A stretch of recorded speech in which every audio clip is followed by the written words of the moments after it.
तर नक्कीच आपण पॉझिटिव्ह राहू शकतो ही तुम्हाला खात्री पडलेली। आणि मी तुम्हाला एक सांगू इच्छितो की मी चालक पदातून लिपिक पदापर्यंत पोहोचलो आहे आणि माझा अहमदनगर जो भीषण अपघात झाला होता त्या अपघातात माझे पायाचे 3 ते 4 तुकडे झालेले।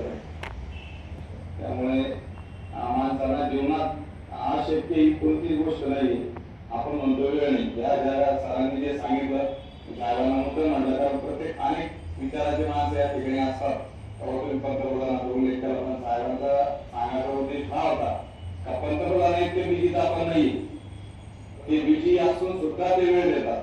त्याच्यात तुम्ही नितीन गडकरींची व्हिडिओ ऐका, ते म्हणतात पहिले शरीर आपल्या शरीराला ऍडमिट केलं एखाद्या रोगीला ऍडमिट केलं दवाखान्यात ऍडमिट केलं आपण लाखो रुपये कोटी रुपये घालत आहे। आपल्याकडे कोटी नाही होणार तर त्यांनी लाखो रुपये लागून घाल तर ते तिकडे वेस्ट केल्यापेक्षा किंवा आपले जीव तिकडे वेळ देतो आपण त्याच्यापेक्षा इकडे जर रोज 15 मिनिटं वेळ दिला, आज माझ्या असं लक्षात आलं तर रोज आपण जर 15 मिनिटं वेळ दिला आपण नक्कीच सुदृढ आणि चांगलं निरोगी आयुष्य जगू शकतो हे आपले पंतप्रधान सांगतात। त्यानंतर मी ज्यांच्या सानिध्यात राहतो असे महामहिम राज्यपाल आहे राजस्थानचे आदरणीय हरिभाऊ बागडे हे सुद्धा रोज योग करतात। असे अनेक लोक आहेत की मोठमोठे लोक ते म्हणजे पहिले शरीर नंतर पक्ष वगैरे काय जे असेल घरात आपण सर्वांतून म्हणजे सरांनी आपल्याला खूप असं मोलाचं मार्गदर्शन केले।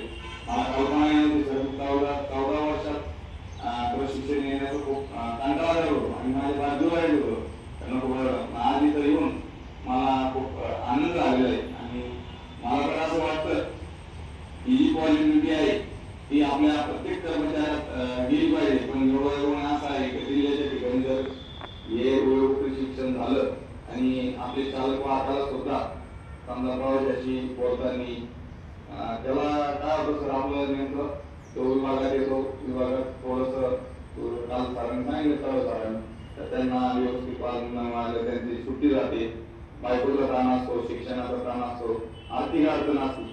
हे असे योग्य वर्ग आपल्या विभागात झाले तर नक्कीच आपल्या एसटी महामंडळाची भरभराट झाल्याच्या आणि इतर सर्व प्रवाशासहित सर्वांना आनंदी केल्याशिवाय राहणार नाही अशी तुम्हाला खात्री वाटते। तर माझी एकच विनंती आहे की मंडळाला हे जिल्हावाईज जर कधी शिबिर झाले चालक वाहकासाठी सुद्धा कारण इथे निवडक लोक येतात, निवडक लोक येऊन घे एवढं आपलं लागणार नाही। माझी अशी इच्छा आहे का मी एवढी सर्वांना सुद्धा यावर पत्र लिहिणार आहे हे जिल्हावाईज जेव्हा शिबिर झालं तर तसं थोडंसं माणसाचं थोडं रिलॅक्स आपण इथं आलो। आणि दुसरी एक विनंती अशी माझ्यावर कारवाई होणं इथं जर आलं त्यांना दगडूशेठ किंवा आळंदी असं काहीतरी आपल्याला करता आलं व्यवस्था तर ती व्हावी आमची सर्वांच्या वतीनं म्हणजे आम्हाला तर नाही झाली नव्हत्या विषय पुढच्या वेळेला किंवा कोणाला जर काही एवढीच विनंती राहील। एवढे बोलून माझे 2 शब्द सांगतो आणि तुम्ही आमच्यासाठी म्हणजे महामंडळाचे कृपाही न घेता एवढा वेळ देतात त्याबद्दल तुमचं मी सच्चा आभारी आहे।